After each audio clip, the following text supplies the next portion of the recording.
옆에 사람과 이렇게 인사했으면 좋겠습니다. 당신의 인생 위에 하나님의 영이 함께하고 계십니다.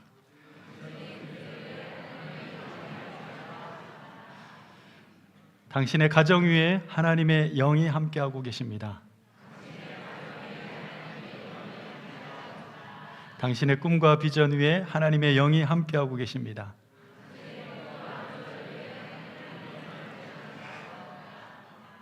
할렐루야. 하나님이 함께 하시는 줄 믿으시기를 간절히 축원합니다. 사람이 가장 인생 가운데 신비로움을 경험하며 사는 것은 사람의 일이 아니라 이건 하나님이 하시는 거구나, 하나님이 일하고 계심을 느낄 때, 이거는 정말 사람의 능력으로 될 수 있는 일이 아니구나, 하나님이 역사하셔서 되는 일이구나, 성령께서 함께 하셔서 되는 일이구나 하고 느낄 때에 그와 같은 신비로운 경험은 또 있을까 생각을 합니다.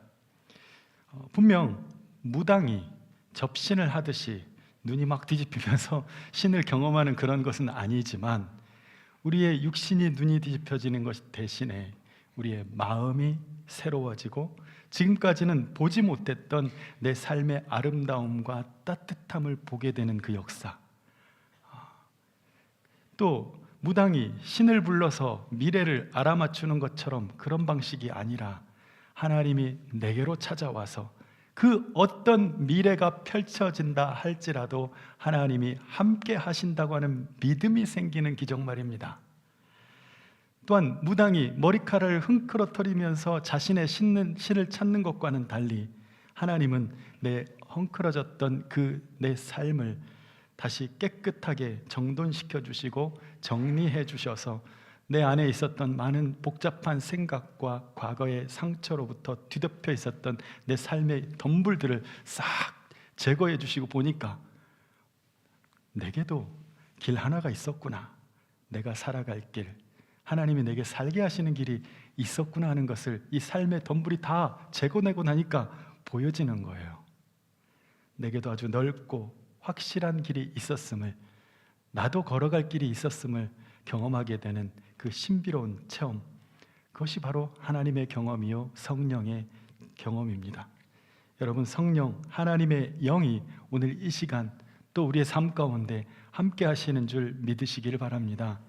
그분은 보이지 않지만 바람처럼 우리의 삶의 한복판에 찾아와 스며들고 계시고, 그분은 보이지 않지만 숨결처럼 우리의 삶의 한기를 녹여주셔서 위로가 필요한 사람들에게 찾아가 숨을 되찾아 주시고, 또 숨막히는 인생, 지금 이 시간에도 숨막히는 관계 가운데서 살다가 온 우리 성도들에게 성령께서 함께 하셔서 숨결처럼 그 막혀버린 그 숨통을 틔워주시면서 그 관계의 늪에 빠져있는 이들을 건져내 주셔서 드디어 푸뉴마를 우리에게 넣어주셔서 다시 내 숨을 가지고 살게 하시는 분이 우리 성령님의 역사인 줄 믿으시길 바랍니다.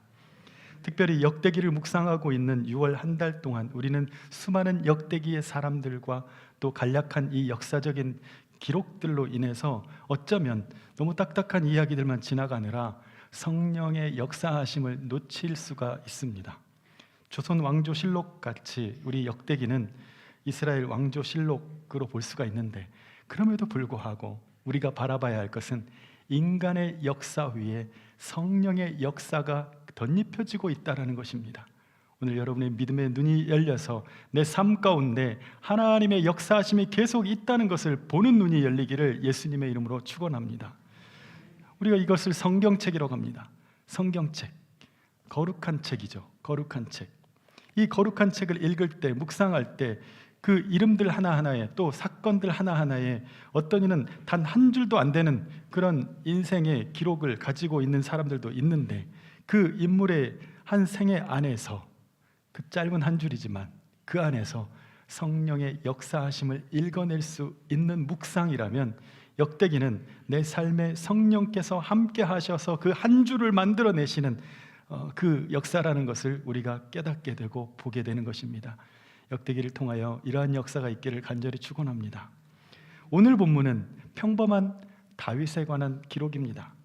그가 헤브론에서 처음으로 유다 지파의 왕이 되었다는 이야기입니다. 그리고 그가 이미 여부스인들이 차지하고 있었던, 사실 이 기록을 보면 다윗 때까지도 여호수아가 가서 다 정복을 끝낸 게 아니고 여호수아 때도 정복하지 못한 땅, 그래서 나중에 헤브론 같은 경우도 갈렙이 가서 이 산지를 내게 주소서 하고 가져가잖아요.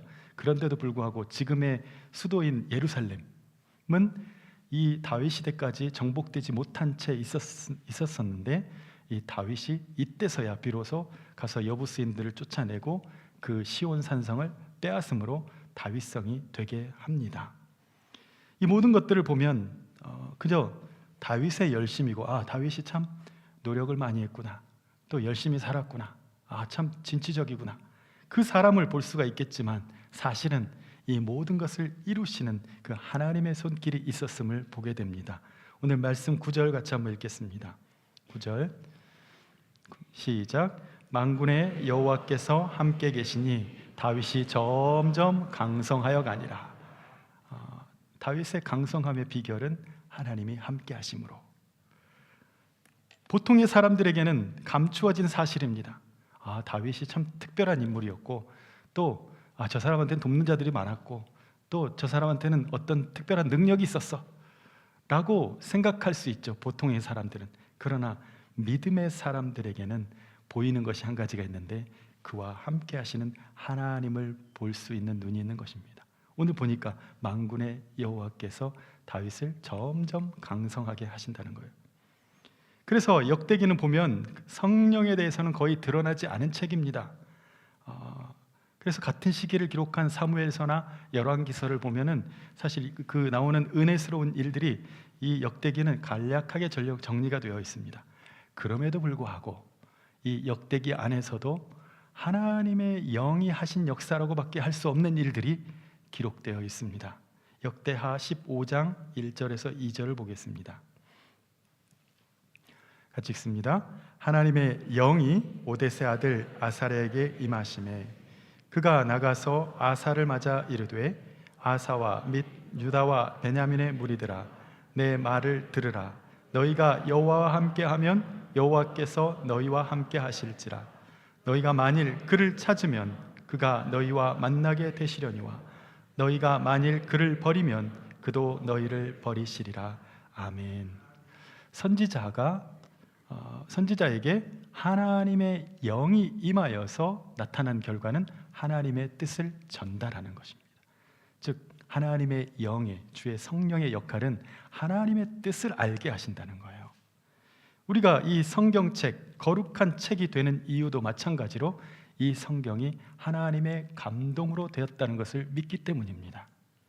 사람의 기록 위에 하나님의 역사가 있습니다. 여러분의 삶 위에 하나님의 역사가 있고 여러분의 가는 길 위에 하나님의 은혜가 덮여져 있음을 보시기를 간절히 축원합니다. 성령의 역사는 또한 온 회중을 위한 위로와 소망으로 다가오기도 합니다. 역대하 20장 14절 15절을 같이 한번 읽겠습니다. 시작. 여호와의 영이 회중 가운데서 레위 사람 야하시엘에게 임하였으니 그는 아삽 자손 마따냐의 현손이요 여이엘의 증손이요 브나야의 손자요 스가랴의 아들이더라. 야하시엘이 이르되 온 유다와 예루살렘 주민과 여호사밧 왕이여 들을지어다. 여호와께서 이같이 너희에게 말씀하시기를 너희는 이 큰 무리로 말미암아 두려워하거나 놀라지 말라. 이 전쟁은 너희에게 속한 것이 아니요 하나님께 속한 것이니라. 아멘. 성령이 임하여서 나타난 두 번째 결과는 뭐냐면 위로와 평안입니다. 삶의 두려움과 근심과 염려 가운데 휩싸여 있던 나에게 성령이 임하심으로 인하여서 두려워하지 마라, 놀라지 마라. 이 싸움은 내가 한다, 내가 한다. 주님이 우리에게 일러주시는 거예요. 전쟁의 위기 속에서 하나님의 뜻을 전함으로 두려움 가운데 있는 백성들을 위로하고 소망을 불어넣어 주시는 일, 바로 성령이 하시는 일입니다. 또 한 장면은 성령의 역사를 통하여 사람의 회개를 이끌어낸다는 것입니다. 역대하 24장 20절 또 읽습니다. 시작. 이에 하나님이 영이 제사장 여호야다의 아들 스가랴를 감동시키시매 그가 백성 앞에 높이 서서 그들에게 이르되 하나님이 이같이 말씀하시기를 너희가 어찌하여 여호와의 명령을 거역하여 스스로 형통하지 못하게 하느냐 하셨나니 너희가 여호와를 버렸으므로 여호와께서도 너희를 버리셨느니라 하나. 아멘. 여러분, 우리가 주님 안에 살 수 있는 것은 사실은 주님이 우리의 죄를 깨닫게 해주시기 때문입니다. 우리가 잘못된 선택을 할 때 성령은 우리 마음 안에서 근심을 나타내십니다. 뭔가 불편해요. 이렇게 하면 안 될 것 같아요.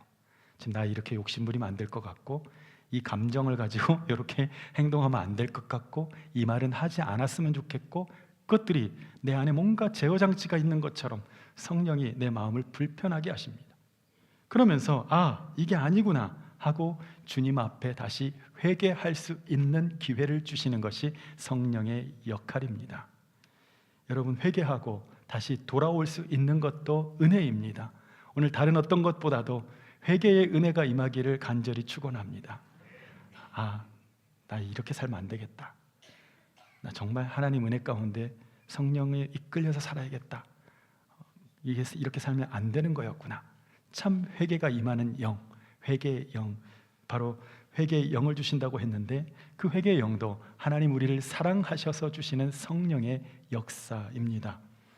이렇게 보면 구약의 성령과 우리가 오늘 사실은 대부분 성령 강림주일 때 오순절 다락방 이야기를 합니다. 그래서 신약의 성령의 이야기를 많이 하는데 그래도 오순절 성령 강림 사건 전후를 좀 나눠서 여러분들이 성령에 대한 좀 바른 이해를 가졌으면 좋겠어서 한번 제가 신약과 구약의 성령의 차이점을 좀 정리를 해봤습니다. 한번 올려주세요. 네, 성령의 임재 방식을 보면 구약은 선택적이고 일시적인 임재입니다. 선택된 사람들에게 또 필요한 순간에 성령께서 임하셔서 문제를 해결하시고 위로하시고 또 회개케 하시고 이끌어 주십니다. 그러나 신약에서는 보편적이고 영원한 영속적인 임재입니다. 즉 모든 믿는 자에게 성령이 임재하시는 것이죠. 두 번째 보겠습니다. 성령의 사역 대상은 구약에서 보면 주로 이스라엘의 민족 안에서 일어납니다. 그리고 하나님이 택한 왕이나 선지자나 제사장에게 임하는데 신약에서 보면 모든 민족에게 내 영을 부어준다고 말씀하십니다. 그래서 복음을 믿는 사람, 즉 예수 그리스도가 내 삶의 주인이라고 믿는 사람들에게 성령을 부어주십니다. 또 한 장 넘겨주세요. 성령의 역할을 보면 구약에서 보면 태초에 하나님이 천지를 창조하신 이후에 하나님의 영이 수면 위를 운행하신다고 되어 있습니다. 즉 창조의 작업에도 성령께서 일하셨다는 것을 알 수가 있습니다. 그리고 그 이후에 재판관이나 지도자들, 리더들에게 그 일들을 잘 감당할 수 있도록 지혜와 권능을 주시는 방식으로 성령이 임하고 또 선지자들을 통해서 오늘 말씀 본 것처럼 하나님의 뜻을 전달하는 역할을 하고 사람들로 하여금 하나님의 율법, 즉 십계명을 잘 지키며 살아갈 수 있도록 돕는데 성령께서 함께 하십니다. 그러나 신약에 보면은 이제 창조에 관여하는 인간을 만들 때의 그 숨을 넘어서서 모든 사람에게 새 생명, 새로운 구원을 주시는 성령의 역할을 볼 수가 있습니다. 모든 믿는 자에게 지혜를 주시고 우리의 삶을 인도해 가시는 성령의 역할을, 또 말씀의 예언을 깨닫게 하시고 또 하나님이 어떤 분이신지를 알게 하시고 하나님의 뜻이 무엇인지를 깨닫게 하시는데 성령이 역사하십니다. 무엇보다도 우리 안에 내주하심으로 인하여서 우리의 삶을 거룩하게 살아갈 수 있도록 돕는 분이 바로 성령님입니다. 네 번째로 종말론적으로 보면 구약에서는 계속 성령에 대해서 다시 성령이 오실 것이다, 메시아가 올 것이고 그날에 주의 영이 부어질 것이다 라고 요엘서나 이사야서를 통해서 말씀합니다. 그래서 성령 강림에 대해서 얘기해 주시는데 신약에서는 그 성령이 이제 예수님 이후에 같이 오셔서 이제 우리와 함께 하시고 예수님과 함께 사역하셨고 또 그리스도 안에 있는 모든 자들과 함께 있음으로 인해서 성령과 함께 사는 삶을 살도록 이끌어 주십니다.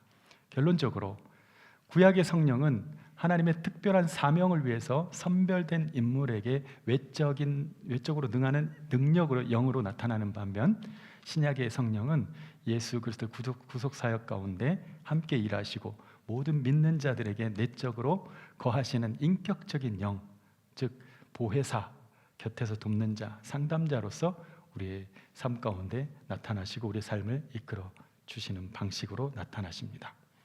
이렇게 좀 정리를 하시고 신약과 구약의 성령론을 오해 없이 너무 치우치지 않게, 너무 신비주의로 빠지지 않고 우리가 이렇게 중심을 잘 잡고 성령과 함께 동행하였으면 좋겠습니다. 여러분, 성령님은 태초에서부터 지금까지 인간의 역사와 함께 하셨습니다. 그리고 바로 오늘 우리 한 사람에게도, 한 사람의 인생 가운데도 성령께서 함께 하고 계시다는 것을 믿으시기를 간절히 축원합니다. 오늘 샘플로 다윗의 삶을 한번 보겠습니다. 다윗은 아버지와 형들로부터 기대 밖의 존재였어요. 사무엘이 왕을 위해서 기름 붓기 위해서 왔는데, 아들들을 데려오라 했는데 아버지가 얘는 데려오지도 않습니다. 아예 기회조차도 안 주는 아들이었어요. 그렇게 잊혀졌던 존재, 그저 양을 치던 목동이었던 다윗을 우리가 아는 그 다윗이 되게 한 것은 광야에서 다듬어진 그의 물맷돌 실력이나 또는 하프 연주 실력이 아닙니다. 오직 하나님의 영이 그에게 임하였기 때문입니다. 우리 사무엘상 16장 13절을 보겠습니다. 시작. 사무엘이 기름 뿔병을 가져다가 그의 형제 중에서 그에게 부었더니 이날 이후로 다윗이 여호와의 영에게 크게 감동되니라. 사무엘이 떠나서 라마로 가니라. 아멘. 즉 다윗이 어떤 삶을 살았던지 간에 그의 진정한 구원의 삶은 바로 하나님의 기름 부심을 받고 여호와의 영이 그와 함께 하심으로 그것이 시작점입니다.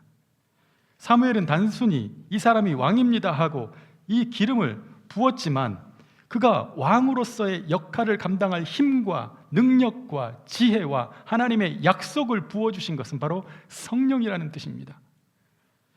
여러분, 우리의 삶이 복되게 되는 것은 여러분이 차지한 그 자리가 아니고 그 자리답게 만드시는 성령의 기름 부으심입니다.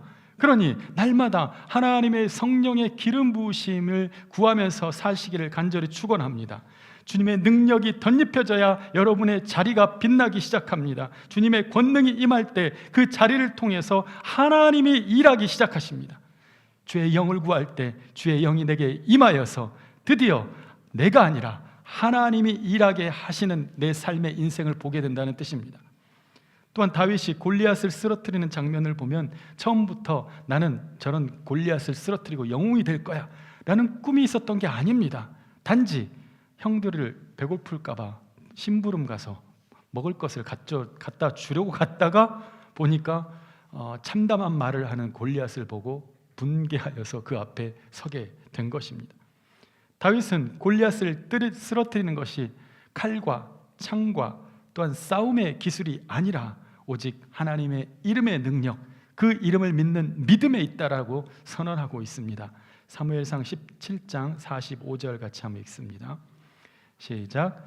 다윗이 블레셋 사람에게 이르되 너는 칼과 창과 단창으로 내게 나아오거니와 나는 만군의 여호와의 이름 곧 내가 모욕하는 이스라엘 군대의 하나님의 이름으로 내게 나아가노라.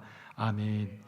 다윗은 하나님의 영이 주신 담대한 마음으로 골리앗, 내 삶의 문제 앞에, 내 앞에 놓여져 있는 이 참담한 이 문제 앞에 나아갔고, 하나님이 지금 이 시간에도 함께 하실 것이고 또 이 상황 가운데서 함께 하실 것이라는 믿음을 가지고 물맷돌을 돌리기 시작했습니다.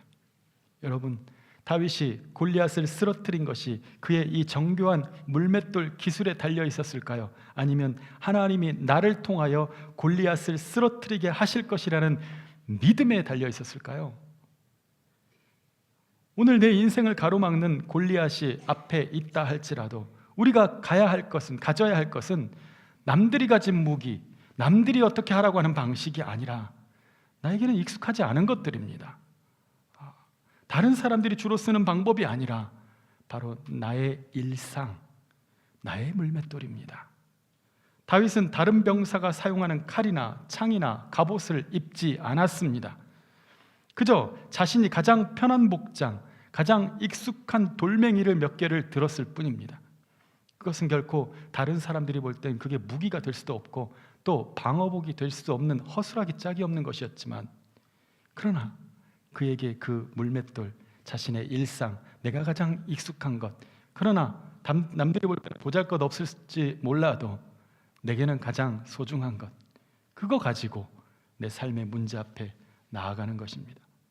여러분, 오늘 나의 물맷돌은 특별한 조치나 다른 사람들이 행복하다고 말하는 그런 어떤 도구가 아니라, 또는 이렇게 해봐라 저렇게 해봐라 특별한 결단이 아니라 바로 나의 일상을 사는 것, 나의 일상 위에 하나님의 기름 부으심이 부어지는 것. 오늘 여러분의 물맷돌 위에 하나님의 성령의 역사가 부어지기를 예수님의 이름으로 축원합니다. 우리는 그것으로 충분히 내 삶의 어려움을 이겨낼 수 있습니다. 우리는 그것으로 충분히 내 앞에 골리앗을 쓰러뜨릴 수 있습니다. 왜냐하면 구원하심이 주님께 있고 그 주님이 나와 함께 하심을 믿기 때문입니다. 사무엘상 17장 47절 또 보겠습니다. 같이 읽습니다. 또 여호와의 구원하심이 칼과 창에 있지 아니함을 이 무리에게 알게 하리라. 전쟁은 여호와께 속한 것인즉 그가 너희를 우리 손에 넘기시리라. 아멘. 하나님은 오늘 이 다윗을 그렇게 성령의 능력으로 인도하셨습니다. 오늘 말씀도 다윗이 성령의 능력으로 하나하나 세워져 가는 과정을 보여줍니다. 역대상 11장 9절 보면 오늘 말씀 같이 다시 한번 읽겠습니다. 11장 9절, 만군의 여호와께서, 시작, 만군의 여호와께서 함께 계시니 다윗이 점점 강성하여 가니라. 아멘. 다윗의 성장과 부흥과 강성함의 비결은 다른 것이 아니라 하나님 때문이었습니다. 저와 여러분의 성장과 부흥과 또한 강성함의 비결도 하나님이 되시기를 간절히 축원합니다. 좀 더 구체적으로 얘기하면 나는 하나님을 믿지만 하나님은 내 삶에 그 일들이 해결되게 하기 위해서 성령을 보내주시는 것입니다. 때로는 일시적으로, 때로는 영속적으로 말입니다. 물론 다윗이 늘 좋은 일, 늘 잘 되는 일, 늘 모든 일들이 다 술술 잘 풀렸던 것은 아니었습니다. 오히려 그의 인생 전반을 보면 힘들었던 날이 더 많았어요. 그런데 다윗은 그 힘에 부칠 때마다 힘을 주시옵소서라고 기도하지 않고 뭐라고 기도하냐면 주의 성령을 내게서 거두지 마옵소서. 왜 그렇습니까? 주의 성령이 내 힘의 근원이요, 내 마음을 지켜내는 힘이요, 나를 바르게 정직하게 믿음 있게 은혜스럽게 내 길을 가게 하는 힘이 된다는 것을 알았기 때문입니다. 시편 51편 10절과 11절 또 보겠습니다. 시작. 하나님이여 내 속에 정한 마음을 창조하시고 내 안에 정직한 영을 새롭게 하소서. 나를 주 앞에서 쫓아내지 마시며 주의 성령을 내게서 거두지 마소서. 주의 성령을 거두면 우리는 빈 껍데기가 되는 거예요. 빈 껍데기가. 그걸 알았기 때문에 주의 성령을 거두어 주지 말라고, 내가 혹시 잘못했거나 내가 혹시 주님의 뜻을 거슬렸다고 해도 성령만은 있게 해달라고 기도한 것입니다. 여러분, 성령께서 우리에게 오실 때 우리는 비로소 내가 주님의 자녀가 되었음을 알게 됩니다. 성령께서 내게 오실 때, 또 내 안에 가득할 때에 비로소 이게 하늘의 평화요, 하늘의 기쁨이구나, 이래서 예수 믿는 거구나, 그것을 깨닫게 됩니다. 성령께서 알게 해주시는 거예요. 성령이 내게 부어지고 내 안에 충만할 때 나는 세상의 모든 것들이 다 하나님의 손 안에 있고 하나님의 손길 위에 있다는 것을 보게 됩니다. 그리고 주님의 영광을 드러내고 있음을 알게 됩니다. 여러분, 오늘 그 성령이 우리 안에 내주하셔서 우리에게 주님과 함께 살아갈 힘과 능력과 지혜와 기회를 주시기를 예수님의 이름으로 축원합니다. 그것을 알 때에, 그것을 누리며 살 때에 그 기쁨은 비할 데가 없습니다. 성령은 주님이 우리와 함께 하고 계시다는 것을 날마다 알게 해주시는 영입니다. 성령은 주님의 손이 나를 이끌어주고 계시다는 것을 알게 하시는 영이에요. 주님이 지금 내 손을 잡고 계시구나, 내 인생 가운데 주님이 함께 하고 계시구나, 이 일들 가운데 주님이 함께 하고 계시는구나. 성령은 우리 가정이 또한 주님의 은혜 안에 묶여져 있다는 것을 보게 하시는 영이고, 성령은 우리 이 교회가 강서교회라는 이름으로 한 자리에 모여서 이렇게 예배를 드리고 있는데 사랑 안에서 연결되어 있다는 것을 알게 해주시는 영입니다. 그것이 보여지고 깨닫게 되니까 얼마나 놀랍습니까? 그저 현상뿐인 이 인간의 역사 위에 하나님의 손이, 하나님의 능력이, 성령의 역사가 부어지고 있다는 것이 보여지기 시작한 순간부터 이것은 놀라운 일이구나, 하나님의 역사가, 하나님이 우리와 함께 하시다는 것을 우리는 그 시선, 믿음의 눈을 떠서 보게 되는 것입니다. 사랑하는 강석교회 성도 여러분, 성령께서 오늘 이 시간 우리 모두에게 임하여서 우리의 믿음이 새로워지기를 간절히 축원합니다. 보여지는 게 다가 아닙니다, 여러분. 그 위에 성령의 역사를 보십시오. 하나님의 은혜가 두르고 있는 역사를 보십시오. 여러분의 삶에, 여러분의 가정에, 여러분이 나아가고 꿈꾸는 것 위에 하나님이 먼저 이끌어 가시고 하나님이 지금 부어주고 계시는 성령의 힘과 능력과 지혜를 경험하십시오. 성령께서 이 시간 우리 모두에게 임하여서 주님의 능력으로 강건하여지기를 예수님의 이름으로 축원합니다. 성령께서 이 시간 우리 가운데 역사하셔서 하나님의 살아계심과 그 놀라운 은혜를 날마다 체험하며 살아가는 우리 강석교회 성도들이 되기를 예수님의 이름으로 축원합니다. 여러분, 이제는 주의 영을 구하면서, 의지하면서 날마다 주의 영을 구하면서 사십시오. 왜? 주의 영이 내게 임할 때 내 삶이 주님의 인도하심 가운데 갈 수 있기 때문입니다. 주의 영을 구할 때 우리는 하나님의 능력을 얻어 살 수 있습니다. 주의 영을 구할 때 우리는 주님께서 우리에게 살아갈 힘을 주시는 것을 느끼고, 또한 문제를 돌파하면서 나아갈 믿음을 주시고, 고난 가운데서도 끊임없는 공급이 있으니까 내가 고난을 견뎌내요. 내 힘으로는 견뎌낼 수 없었는데 주님이 계속 힘과 지혜와 위로를 주시니까 이 모든 어려움들이 다 견뎌지는 거예요. 견뎌지는 은혜가 있기를 간절히 축원합니다. 여러분, 실패한 날에 주님의 영을 구하십시오. 주님의 위로가 신속하게 임할 것입니다. 자책과 후회가 가득한 날에 주님의 영을 구하십시오. 그 마음에 정한 마음을 창조하시고 내 안에 새 영을 부어 넣어 주실 것입니다. 마음이 나누어지고 서로를 향하여서 돌같은 마음이 되어져가는, 굳어져가는 그 마음이 되는 곳에서 주의 영을 구하십시오. 주의 영이 우리의 마음을, 서로의 마음을 부드럽게 하고 화평의 열매를 맺게 하실 것입니다. 여러분, 다윗 한 사람의 인생이 성공적인 인생이 되도록 그에게 처음 부어졌던, 기름 부어졌던 그 순간부터 하나님이 어떻게 그 사람을 이끌고 가시는지를 보십시오. 그의 인생 가운데 성령께서 끝까지 함께 하신 것처럼 때로는 실수도 했고, 때로는 눈물 나고, 때로는 정말 아픈 그런 상처 가운데 살아야 되는 그런 날들을 보낼 때에도 주의 영이 그 모든 것들을 견디게 하고 결국은 하나님의 복 앞에 서게 하신 것처럼 오늘 저와 여러분에게도 이미 주님을 믿을 때 우리 안에 찾아와 주신 그 귀하신 성령님께서 여전히 나와 함께 하시고 내 인생 가운데 함께 하셔서 괴로운 일이 많은 나의 인생이지만 결국은 하나님의 복 앞에 서게 하실 것을 믿고 최후 승리 얻을 때까지 주님의 성령과 함께하며 살아가는 저와 여러분 되기를 예수님의 이름으로 축원합니다. 기도하겠습니다. 하나님, 주의 영으로 함께하사 주님을 더 알게 하시고 주의 영으로 함께하사 주의 자녀로 아름답게 멋지게 살아가게 하여 주옵소서. 예수님의 이름으로 기도드립니다. 아멘.